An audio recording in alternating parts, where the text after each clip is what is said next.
Hello everyone, welcome to सरकारी library. आज है 29 मार्च 2022 और 29 मार्च 2022 का करंट अफेयर हम इस वीडियो में डिस्कस करेंगे। तो चलिए शुरू करते हैं। तो सबसे पहले देखिए, अभी हाल ही में जो अंतर्राष्ट्रीय श्रम संगठन है यानी कि इंटरनेशनल लेबर ऑर्गेनाइजेशन, शॉर्ट में ILO, तो इसका नया महानिदेशक कौन बने हैं? तो ये बन गए हैं कौन? तो ये बने हैं गिलबर्ट होंगबो। ठीक है, तो ये गिलबर्ट होंगबो जो है तो यही ILO के नए महानिदेशक होंगे। और ILO जो है तो इसके ये 11वें महानिदेशक होंगे। ठीक है, गिलबर्ट होंगबो। तो हम यहाँ पे सबसे पहले एक ILO आया है और एक है टोगो देश के रहने वाले हैं ये गिलबर्ट होंगबो। तो गिलबर्ट होंगबो कौन से देश के हैं? टोगो के। और यही ILO के महानिदेशक बने हैं अभी। तो यहाँ से हम लोग सबसे पहले तीन चीज़ देखेंगे स्टैटिक में। एक है टोगो देश के बारे में, एक है ILO के बारे में जानना पड़ेगा, और अभी जितना भी महत्वपूर्ण नियुक्ति है मार्च महीने का, ठीक है, तो उनको भी हम थोड़ा एक नज़र में देख लेते हैं।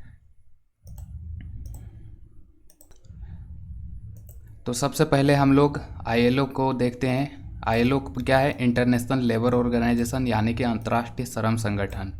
और इसकी स्थापना जो है 1919 में हुआ था और 2019 में इसका 100 साल पूरा हुआ था। और ये किस संधि के तहत ये अस्तित्व में आया था? तो वर्साई की संधि जो है तो उसी के तहत ये अस्तित्व में आया था 1919 ईस्वी में। और ILO का जो मुख्यालय है तो ये स्विट्जरलैंड के जेनेवा में है। और अभी हमने देखा कि महानिदेशक इसके नए बनेंगे गिलबर्ट होंगबो, जो कि कहाँ के? टोगो देश के होंगे। और याद रखिए कि ILO का जो पहला निदेशक थे तो वो थे अल्बर्ट थॉमस। ठीक है, तो अल्बर्ट थॉमस जो है तो वो ILO के पहले निदेशक थे। तो ये हमने सबसे पहले ILO के बारे में हमने देख लिया। अब अगला जो है तो वो टोगो देश के बारे में हम देख लेते हैं कि टोगो देश कहाँ पे स्थित है, और उससे रिलेटेड फैक्ट भी देख लेते हैं एक नज़र में। तो देखिए, ये टोगो अगर देश की बात करें तो मैप में कहाँ पे है? तो ये अफ्रीका महाद्वीप है, और अफ्रीका महाद्वीप में ही स्थित है ये टोगो देश। टोगो के आसपास देख लीजिए कहाँ पे है।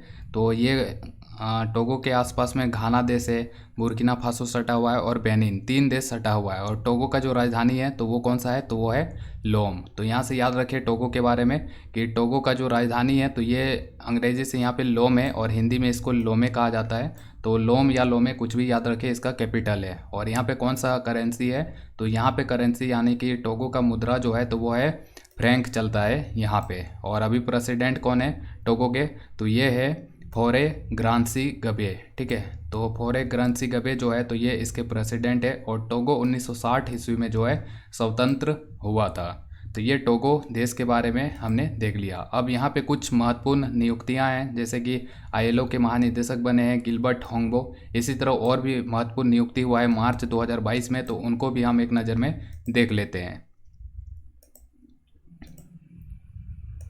तो यहाँ से देखिए, हमने अभी देखा कि जो ILO है तो ILO के महानिदेशक कौन बन गए हैं? तो ये बन गए हैं गिलबर्ट होंगबो बने हैं। इसी तरह जो शशि सिन्हा है तो शशि सिन्हा को अभी हाल ही में ब्रॉडकास्ट ऑडियंस रिसर्च काउंसिल का अध्यक्ष नियुक्त किया गया है। और जो रॉबर्ट अबेला हैं तो ये माल्टा जो देश है तो माल्टा देश के प्रधानमंत्री बने हैं रॉबर्ट अबेला। इसी तरह जेंस स्टोल्टेनबर्ग जो है तो ये नाटो जो संगठन है उसका महासचिव बने हैं। और SBI के पूर्व अध्यक्ष थे ये रजनीश कुमार। तो रजनीश कुमार जो है तो इनको डन एंड ब्रैड स्ट्रीट के अंतर्राष्ट्रीय रणनीतिक सलाहकार बोर्ड में इनको शामिल किया गया है। इसी तरह लेफ्टिनेंट जनरल जो विनोद जी खंडारे हैं तो ये रक्षा मंत्रालय में सलाहकार इनको नियुक्त किया गया था। इसी तरह जो किरण मजुमदार शॉ है तो इनको स्कॉटलैंड का रॉयल सोसाइटी ऑफ एडिनबर्ग का साथी फेलो के रूप में चुना गया था। और जो हिसाशी टेकुची जो कि जापान के हैं तो इनको मारुति सुजुकी जो कार कंपनी है तो उसका MD और CEO के रूप में नियुक्त किया गया था। और जो आशीष झा हैं तो आशीष झा को व्हाइट हाउस अमेरिका में जो व्हाइट हाउस है तो व्हाइट हाउस का नया COVID-19 प्रतिक्रिया समन्वयक के रूप में चुना गया था। और अभी जो भारत है तो भारत में 5 राज्यों में इलेक्शन हुआ था। तो गोवा के चीफ मिनिस्टर बन गए हैं प्रमोद सावंत, फिर से बने हैं। मणिपुर के CM बने हैं N बीरेन सिंह। पंजाब के CM बने हैं भागवंत मान। यूपी का कौन है? तो ये है योगी आदित्यनाथ। और उत्तराखंड का कौन बने हैं? तो ये बने हैं पुष्कर सिंह धामी। इसी तरह जो तुर्कमेनिस्तान देश है एशिया में स्थित है, तो इसके नए राष्ट्रपति बन गए हैं सरदार बर्डीमुखमेडोव। और प्रभावी बहुपक्षवाद पर संयुक्त राष्ट्र का नव स्थापित सलाहकार बोर्ड का सदस्य के रूप में जो है जयति घोष को चुना गया था। और जो TCS कंपनी है, तो TCS कंपनी के MD और CEO चुना गया था राजेश गोपीनाथन को। और जो एशियाई क्रिकेट परिषद है यानी कि एशियन क्रिकेट काउंसिल, तो उसका अध्यक्ष बन गए हैं जय शाह जो कि BCCI के सचिव भी हैं, अमित शाह के बेटे हैं। और जो फ्लिपकार्ट हेल्थ प्लस है, तो फ्लिपकार्ट हेल्थ प्लस का CEO चुना गया था प्रशांत झावेरी को। ठीक है, तो यहाँ से देख सकते हैं जनवरी में भी जितना भी अपॉइंटमेंट हुआ है, तो ये सारा चीज़ आप हमारा वेबसाइट से पढ़ सकते हैं। ये डायरेक्ट जो है यहाँ पे जो भी वीडियो रिकॉर्ड कर रहे हैं, तो ये सारा कंटेंट जो है वेबसाइट से ही लिया गया है। तो वेबसाइट का आप यूज कर सकते हैं और अपना सरकारी नौकरी के लिए जो तैयारी कर रहे हैं तो उसको बूस्टअप कर सकते हैं। तो ये हो गया अपॉइंटमेंट से रिलेटेड, हमने देख लिया। अगला है जो नागालैंड राज्य है, तो नागालैंड की जो राजधानी है तो वो है कोहिमा। और कोहिमा में ही अभी 56वां राष्ट्रीय क्रॉस कंट्री चैम्पियनशिप का आयोजन हो रहा है। और इसी चैम्पियनशिप में हरियाणा के एक खिलाड़ी हैं अमन कुमार, तो अमन कुमार ने यहाँ पे स्वर्ण पदक जीता है। ठीक है, तो यहाँ से आपको बेसिकली क्या याद रखना है कि ये जो 56वां राष्ट्रीय क्रॉस कंट्री चैम्पियनशिप है, तो ये कहाँ पे आयोजित हो रहा है, तो ये आयोजित हो रहा है नागालैंड राज्य का राजधानी कोहिमा में। और ये कौन सा संस्करण है, 56वां संस्करण है इस चैम्पियनशिप का। ठीक है, अब यहाँ पे आ गया है नागालैंड राज्य। तो नागालैंड के बारे में हम लोग एक नज़र में देख लेते हैं पूरा डिटेल में। तो ये देखिए नागालैंड की अगर हम बात करें तो इसका गठन हुआ था 1 दिसंबर 1913 को, 1963 को ये नागालैंड राज्य के रूप में अस्तित्व में आया था और ये भारत का 16वां राज्य बना था। तो इसका गठन याद रखिए 1 दिसंबर 1963 को हुआ था और ये 16वां राज्य बना था भारत का। इसकी राजधानी कौन है, तो इसकी राजधानी है कोहिमा। और नागालैंड राज्य का जो सबसे बड़ा शहर है तो वो है दीमापुर। और नागालैंड का अभी फिलहाल जो मुख्यमंत्री हैं तो वो कौन है, नेफ्यूरियो मुख्यमंत्री है। उप मुख्यमंत्री कौन है, तो ये कौन है, यानथुंगो पैटन। तो यानथुंगो पैटन जो है नागालैंड के उप मुख्यमंत्री हैं। और राज्यपाल कौन है, तो जगदीश मुखी जो कि अतिरिक्त प्रभार लिए हुए हैं नागालैंड के राज्यपाल के रूप में। और नागालैंड राज्य जो है तो ये किस उच्च न्यायालय के क्षेत्र अधिकार में आता है, तो ये गुवाहाटी उच्च न्यायालय के क्षेत्र अधिकार में आता है। और गुवाहाटी उच्च न्यायालय जो है तो ये इसके मुख्य न्यायाधीश कौन है, तो ये सुधांशु धूलिया। और गुवाहाटी उच्च न्यायालय अस्तित्व में आया था 1 मार्च 1948 को इसका गठन हुआ था। और नागालैंड राज्य की बात करें तो इसमें जिलों की संख्या टोटल है 16। और विधानसभा जो है तो ये एक सदनीय विधानसभा है जिसमें टोटल सदस्यों की संख्या जो है तो ये है 60। और लोकसभा सदस्य कितने हैं नागालैंड राज्य से, तो यह है 1। और राज्यसभा सदस्यों की संख्या भी 1 है। तो ये था नागालैंड के बारे में। और इससे रिलेट करके अभी देखिए मार्च 2022 में की घटना है। यहीं पे जो है नागालैंड का राजधानी कोहिमा में ही जो है 56वां राष्ट्रीय क्रॉस कंट्री चैम्पियनशिप आयोजित किया जा रहा है। और नागालैंड से रिलेटेड जितना भी करंट अफेयर होगा तो यहीं पे जो है सारा चीज़ अपडेट किया जाएगा। ठीक है, तो वेबसाइट को आप यूज कर सकते हैं। अगर आपको यूज करना आ गया तो आपका जो करंट अफेयर है तो उसका दिक्कत कभी नहीं होगा। अगला देखिए, अगला है ब्रॉडकास्ट ऑडियंस रिसर्च काउंसिल। तो ब्रॉडकास्ट ऑडियंस रिसर्च काउंसिल के नए अध्यक्ष कौन बने हैं, तो ये बने हैं शशि सिन्हा। ये नाम याद रखना है। और यहाँ से हमें देखना है कि ब्रॉडकास्ट ऑडियंस रिसर्च काउंसिल जो है तो ये आखिर है क्या, तो इसके बारे में भी हम लोग एक नज़र में देख लेते हैं।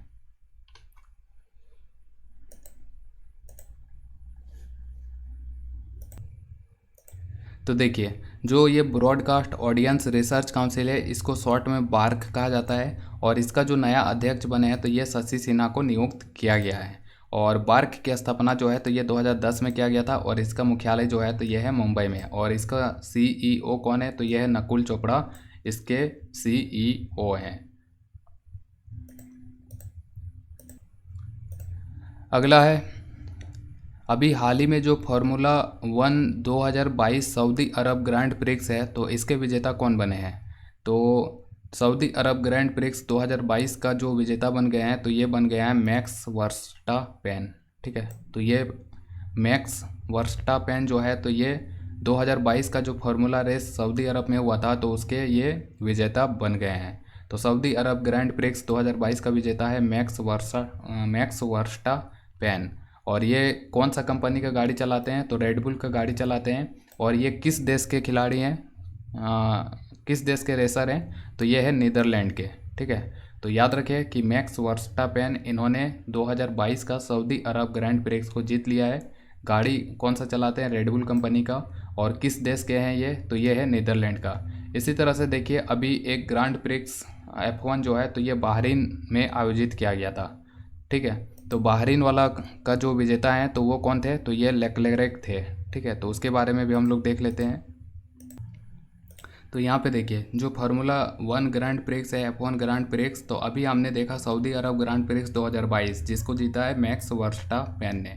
इसी तरह देखिए अभी बहरीन ग्रैंड प्रिक्स 2022 का आयोजन हुआ था इसी मार्च के महीने में, और इसको जीता था चार्ल्स लेक्लर ने। ठीक है, तो चार्ल्स लेक्लर जो फेरारी का गाड़ी चलाते हैं और मोनाको देश के रहने वाले हैं, तो उन्होंने बहरीन ग्रैंड प्रिक्स 2022 को जीता है। इसी तरह मैक्स वर्स्टापेन जो कि सऊदी अरब ग्रैंड प्रिक्स 2022 को जीता है, ये रेडबुल के लिए चलाते हैं और नीदरलैंड देश के हैं।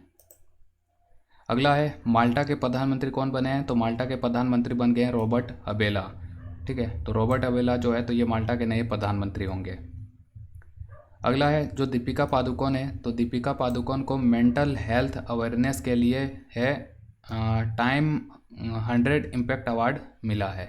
तो याद रखिए टाइम 100 इम्पैक्ट अवार्ड किसको दिया गया है, दीपिका पादुकोण को दिया गया है। किस लिए, मेंटल हेल्थ अवेयरनेस के लिए। तो ये यहाँ पे आ गया अवार्ड। तो अब हम देख लेते हैं कि मार्च महीने में जो प्रमुख अवार्ड हैं तो ये कौन कौन सा किसको किसको दिया गया है, तो वो सारा चीज़ जो है हम एक नज़र में देख लेते हैं।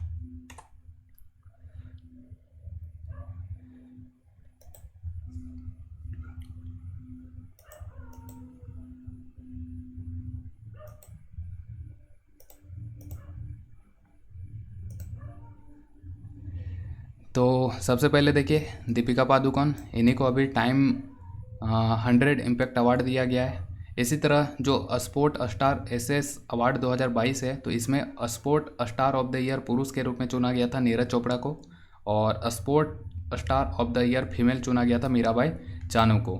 और स्पोर्ट स्टार एसएस अवार्ड 2022 में लाइफ टाइम अचीवमेंट अवार्ड दिया गया था अजीत पाल सिंह को, जो कि हॉकी के खिलाड़ी थे। इसी तरह मालदीव जो देश है तो वहाँ पे मालदीव स्पोर्ट्स अवार्ड 2022 का आयोजन हुआ था, जिसमें से सुरेश रैना को स्पोर्ट्स आइकन के रूप में चुना गया था। और जो मारियो मॉर्सेल है तो इनको सेंट्रल बैंकिंग अवार्ड 2022 में गवर्नर ऑफ द ईयर चुना गया था। और अभी हाल ही में जो कोचीन इंटरनेशनल एयरपोर्ट लिमिटेड है तो उसको विंग्स इंडिया 2022 कार्यक्रम के तहत कोविड चैंपियन पुरस्कार मिला है।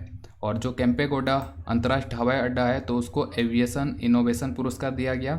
और जो शिवाजी महाराज अंतर्राष्ट्रीय हवाई अड्डा है तो उसी को फिर विंग्स इंडिया 2022 के तहत एविएशन सस्टेनेबिलिटी एंड एनवायरनमेंट पुरस्कार दिया गया है। तो यहाँ से जो अवार्ड वाला सेक्शन है तो वहाँ से मार्च के महीने में जो भी अवार्ड जो दिया गया है प्रमुख व्यक्तियों को, तो वो सारा चीज़ आप भी पढ़ सकते हैं वेबसाइट से। अगला है संयुक्त राज्य अमेरिका की जो सेना है और जो फिलीपींस की सेना है, तो इन दोनों के द्वारा अभी एक सैन्य अभ्यास किया जा रहा है जिसका नाम है बालिकतन। तो ये बालिकतन 2022 जो है कौन सी दो सेनाओं के द्वारा किया जा रहा है, अमेरिका की सेना और फिलीपींस की सेना के द्वारा। और ये बालिकतन 2022 कहाँ पे किया जा रहा है इन दोनों सेनाओं के द्वारा, तो फिलीपींस क्षेत्र में जो लुजोन जगह है तो वहीं पे इसका आयोजन किया जा रहा है।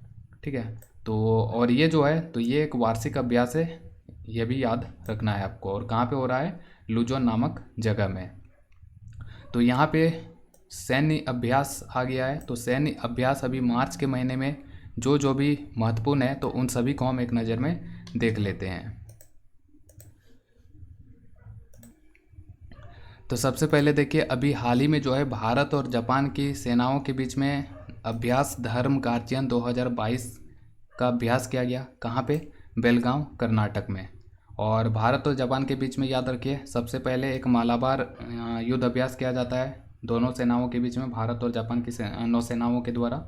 और ये मालाबार जो है तो ये 4 देशों के द्वारा किया जाता है। और ये 4 देश कौन है, क्वाड के सदस्य हैं। क्वाड में टोटल 4 देश है, भारत, जापान, संयुक्त राज्य अमेरिका और ऑस्ट्रेलिया। तो इन्हीं 4 देशों के द्वारा मालाबार नौसैनिक अभ्यास किया जाता है।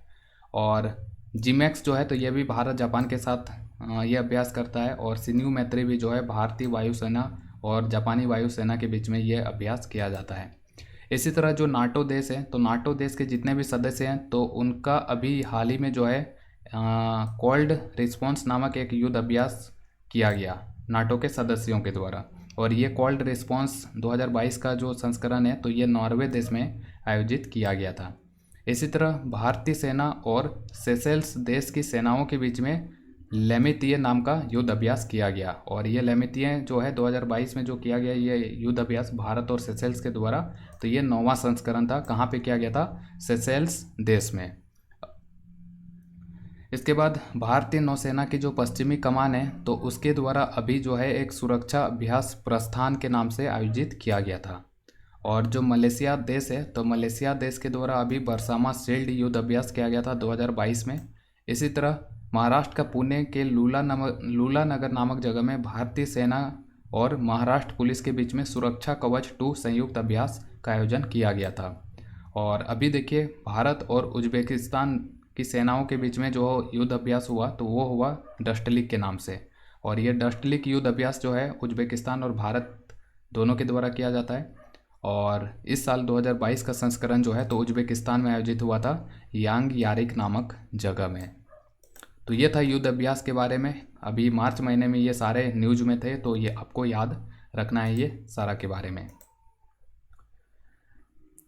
अगला है जो डीआरडीओ है, तो डीआरडीओ ने उड़ीसा के चांदीपुर में मध्यम दूरी की सतह से हवा में मार करने वाली एक परीक्षण किया। ठीक है, एक मिसाइल का परीक्षण किया है। इसको शॉर्ट में कहा जाता है MRSAM। ठीक है, तो याद रखिए कि MRSAM का अभी परीक्षण किया डीआरडीओ ने। कहाँ से? उड़ीसा के चांदीपुर नामक जगह से। तो यहाँ पे अब आ गया है डीआरडीओ। तो डीआरडीओ के बारे में भी हम पूरा डिटेल में देख लेते हैं। और उड़ीसा राज्य है तो उड़ीसा राज्य का भी एक ब्रीफ इंट्रोडक्शन हम देख लेते हैं। सबसे पहले यहाँ पे MRSAM याद रखिए कि MRSAM जो है तो इसका पूरा नाम है medium range surface to air missile, जिसका परीक्षण जो किया गया तो उड़ीसा के चांदीपुर में डीआरडीओ के द्वारा किया गया था। और MRSAM जो है तो ये पूछा जा सकता है कि ये किस टाइप का मिसाइल है, तो ये सतह से हवा में मार करने वाली मिसाइल है। ठीक है, तो MRSAM जो है तो ये किस टाइप का मिसाइल है? सतह से हवा में मार करने वाली मिसाइल है। और MRSAM जो है तो इसको डीआरडीओ और इजराइल एरोस्पेस इंडस्ट्री दोनों के द्वारा मिलके बनाया गया है। तो याद रखना है कि भारत और इजराइल ने मिलके MRSAM को बनाया है। तो सबसे पहले हम डीआरडीओ के बारे में देख लेते हैं पूरा डिटेल में, फिर हम देखेंगे उड़ीसा राज्य के बारे में।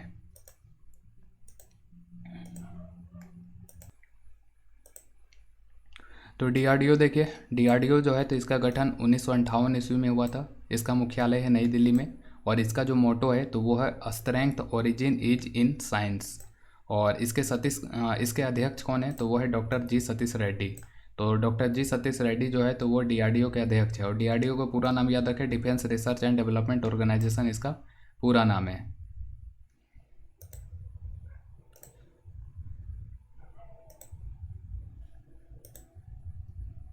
दूसरा यहाँ पे उड़ीसा राज्य आया है, तो उड़ीसा राज्य के बारे में भी हम लोग देख लेते हैं पूरा डिटेल में।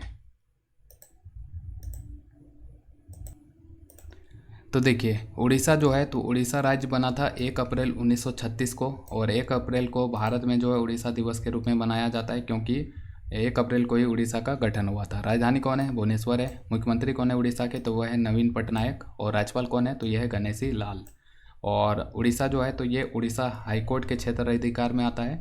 और उड़ीसा हाईकोर्ट के अभी मुख्य न्यायाधीश है न्यायमूर्ति S मुरलीधर। और ये उड़ीसा हाईकोर्ट अस्तित्व में कब आया था, कब गठन हुआ था उड़ीसा हाईकोर्ट का? 26 जुलाई 1948 को। और उड़ीसा में जिलों की संख्या कितना है? 30 है। और उड़ीसा जो है तो यहाँ पे एक सदनीय विधानसभा है जिसमें सीटों की संख्या 147 है। और उड़ीसा राज्य से लोकसभा सदस्यों की संख्या कितना है? 21 है। और राज्यसभा सदस्यों की संख्या कितना है? तो यह है 10। ठीक है, तो ये उड़ीसा का एक ब्रीफ इंट्रोडक्शन था। तो उड़ीसा के बारे में इतना आपको याद रखना है। अगला है अभी हाल ही में जो है भारत के पहला स्टील रोड जो है तो ये गुजरात में प्रदर्शित किया गया है। और ये भारत का पहला स्टील रोड याद रखना है कि ये गुजरात में ही इसका निर्माण किया जा रहा है। तो भारत का पहला स्टील रोड कहाँ पे होगा? गुजरात राज्य में। और इसको बनाने में कौन कौन सा संस्था जो है तो ये सहयोग कर रहा है? तो याद रखिए, एक है निपॉन स्टील इंडिया, दूसरा है CSIR, जिसका पूरा नाम क्या है, council of scientific and industrial research. फिर कौन सहयोग कर रहा है, central road research institute CRRI, और कौन, और एक है नीति आयोग। तो 4 संस्था जो है जिसकी मदद से भारत का पहला स्टील रोड का निर्माण गुजरात में किया जा रहा है। और ये 4 संस्थान कौन है, Nippon steel India, CSIR, CRRI और नीति आयोग। ठीक है, तो ये चारों का नाम याद रखना है। अगला है जो कर्नाटक राज्य है, तो कर्नाटक राज्य के मैसूर में जो है अभी हाल ही में BRBNMPL का लर्निंग एंड डेवलपमेंट सेंटर का आधारशिला रखा गया RBI के गवर्नर शक्तिकांत दास के द्वारा। तो याद रखिए कि RBI के जो गवर्नर है शक्तिकांत दास, तो उन्हीं के द्वारा अभी जो है लर्निंग एंड डेवलपमेंट सेंटर का आधारशिला कहाँ, कौन सा राज्य में रखा गया, कर्नाटक के मैसूर में। और यहाँ पे अगर हम MRBNMPL का पूरा नाम की बात करें तो इसका नाम भी याद रखिए, क्योंकि एग्जाम में पूछ लिया जाता है। तो इसका पूरा नाम है भारतीय रिजर्व बैंक नोट मुद्रण प्राइवेट लिमिटेड, इसका पूरा नाम है, जो कि RBI का ही एक पूर्ण स्वामित्व वाली सहायक कंपनी है। अगला है BRBNMPL ने बैंक नोटों की सुरक्षा के लिए जो है मैसूर कर्नाटक में वर्निका नामक एक स्याही निर्माण इकाई की स्थापना की है। ठीक है, तो ये जो स्याही निर्माण इकाई है, तो इसका स्थापना RBI के द्वारा कहाँ पे किया गया, कर्नाटक के मैसूर में, जिसको नाम दिया गया है वर्निका। अगला है आइनॉक्स लीजर लिमिटेड और PVR लिमिटेड, दोनों का जो है अभी विलय किया जाएगा। और विलय के बाद जो नया कंपनी है तो उसका नाम रखा गया है PVR आइनॉक्स लिमिटेड, जिसके प्रबंध निदेशक होंगे अजय बिजली, कार्यकारी निदेशक होंगे संजीव कुमार, और समेकित बोर्ड के गैर कार्यकारी अध्यक्ष होंगे पवन कुमार जैन। अगला है MSME पारिस्थितिकी तंत्र को विकसित करने के लिए जो सिडबी है, तो सिडबी जो है ये मेघालय राज्य के साथ समझौता किया है सिडबी ने, किस लिए, MSME पारिस्थितिकी तंत्र को विकसित करने के लिए। तो याद रखिए कि सिडबी और मेघालय के बीच में ये भागीदारी हुआ है MSME पारिस्थितिकी तंत्र को विकसित करने के लिए। तो ये सारा करंट अफेयर जो है तो आप सरकारी लाइब्रेरी में पढ़ सकते हैं, और इनसे रिलेटेड जो फैक्ट यहाँ पे हम बताते हैं, DRDO हो गया या कुछ भी गुजरात राज्य वगैरह, तो वो सारा जो है पूरा डिटेल में आप हमारा वेबसाइट से पढ़ सकते हैं।